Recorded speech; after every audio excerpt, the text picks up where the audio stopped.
Habang hinihintay ni Saitama ang Hero Association na magpasya kung gusto nila siyang tumulong sa pakikipaglaban sa Deep Sea King o hindi, sinimulan ni Genos ang labanan, at tila natalo ang halimaw sa isang napakalaking pag-atake. Gayunpaman, pinababa niya ang kanyang bantay at natanggal ang isang braso niya. Sinabi niya sa mga tao na tumakbo habang ginagambala niya ang halimaw dahil hindi na sigurado ang tagumpay.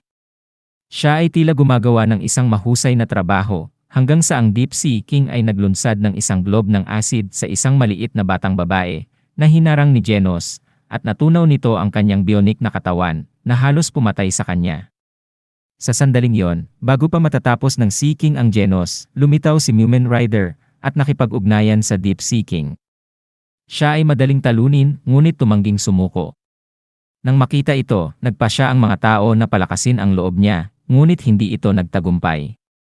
Kapag knock-out si Mumen Rider, nahuli siya ni Saitama na inutusan ng association na magbigay ng backup at dumating sa eksaktong sandaling iyon.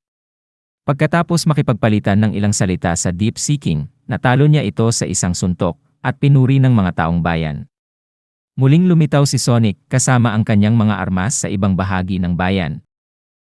Pagbalik sa kanilang apartment, sina Genos at Saitama ay nakakuha ng paghahatid ng fan mail mula sa Hero Association.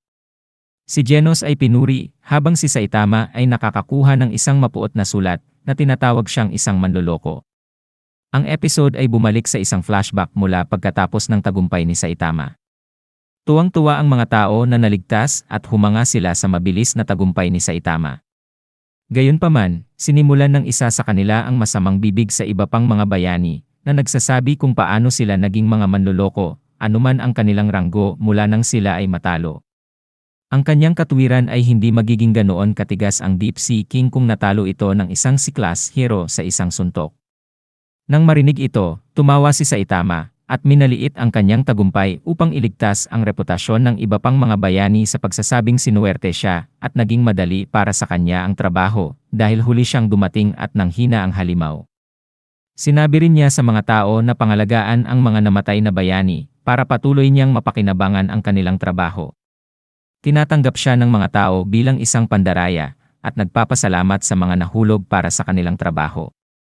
Nagpasya si Genos na huwag manghimasok sa desisyon ni Saitama, ngunit nangangako na mamagitan kung ang pagpipiliang ito ay magtutulak kay Saitama sa isang sulok sa hinaharap. Ang episode ay tumalon pabalik sa kasalukuyang panahon at napagtanto ni Saitama na mayroon siyang isa pang sulat, ang isang ito ay nagsasabing salamat. Pagkatapos ay nakahanap siya ng ikatlong liham mula sa Hero Association na nagsasabi sa kanya na siya na ngayon ang isa ST rank C-class, at tinawag siya para talakayin ang isang promosyon sa B-class. Tinanggap ni Saitama, ginawa siyang 100 at isa ST rank B-class. Ang episode ay tumalon sa Sweet Mask sa panahon ng kanyang trabaho. Ang isa sa kanyang mga subordinates ay nagsabi sa kanya na si Saitama ay tumaas ng isang ranggo. Mukhang walang pakialam si Sweet Mask dahil dismayado siya sa gawa ng mga at rank na bayani sa kaso ng Deep Sea King. Gayunpaman, nagbago ang isip niya nang sabihin sa kanya na si Saitama ang talagang talunin ang halimaw. Samantala sa ospital, nagpapagaling sina Lightning Max at Stinger nang pumasok si Puri-Puri Prisoner, gustong bigyan ng angel shots ang dalawa. Nakataka sila, nahuhulog ang mga pahayagan na kanilang binabasa, at nagalit si Puri-Puri Prisoner nang makita niyang tinawag siyang rank failure sa balita. Nagtatapos ang episode sa paglalakad ni Saitama pauwi sa gabi kasama ang kanyang promosyon. Nakatagpo niya si Mumen Rider sa isang tindahan ng Oden sa gilid ng kalsada.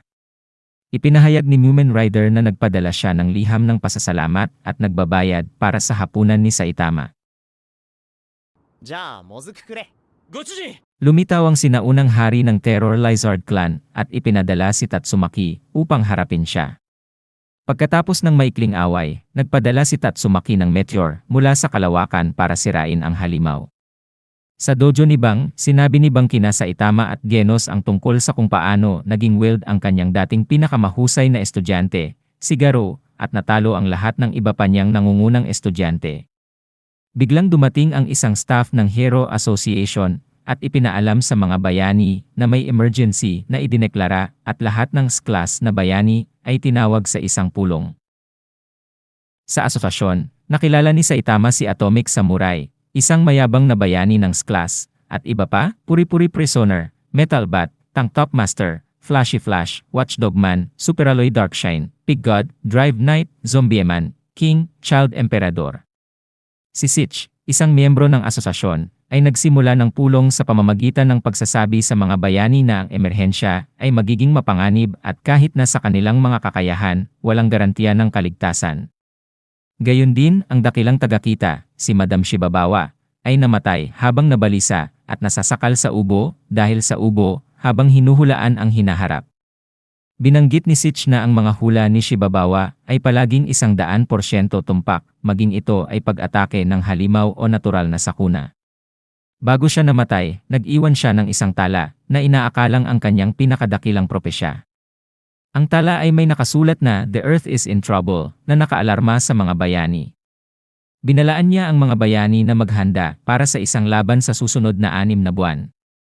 Pagkatapos niyang sabihin ito, ang HQ ay inatake ng Skyfolk na mabilis na pinatay ni Melzargard, isang miyembro ng Dark Matter Thieves.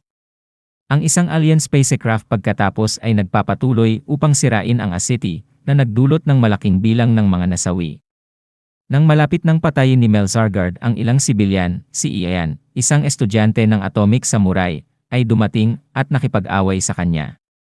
Nakatagpo ni Saitama ang dayuhan na barko at sumulong dito, iniiwasan ang ilang projectiles na ibinato sa kanya at napinsala ang barko. Samantala, pinatunayan ni Melzargard na isang hamon para kay Ian at naging sanhi ng pagkawala ng kanyang kaliwang braso bago pumagitna ang Atomic Samurai na nagligtas sa kanyang estudyante mula sa kamatayan. Si Melzargard, gayunpaman, ay muling nabuo at ang mga pag-atake ng mga bayani ay tila walang pinsala sa kanya. Pagkatapos, dumating ang Metal Bat, Bang at Puri-Puri Prisoner. Naalala ng Puri-Puri Prisoner ang mga salita ng Deep Sea King at pumasok sa anyo ng Dark Angel at nagpakawala ng mga suntok kay Melzargard. Sa ibang lugar, tinatalakay ng iba pang mga bayani ng S-Class kung paano ibababa ang barko. Habang nag-aalok sila ng magkakaibang pananaw, binanggit ni Genos na nakapasok na si Saitama sa barko at nakapatay ng malaking bilang ng mga dayuhan. Nagkomento siya na walang kasamaan na hindi kayang talunin ni Saitama.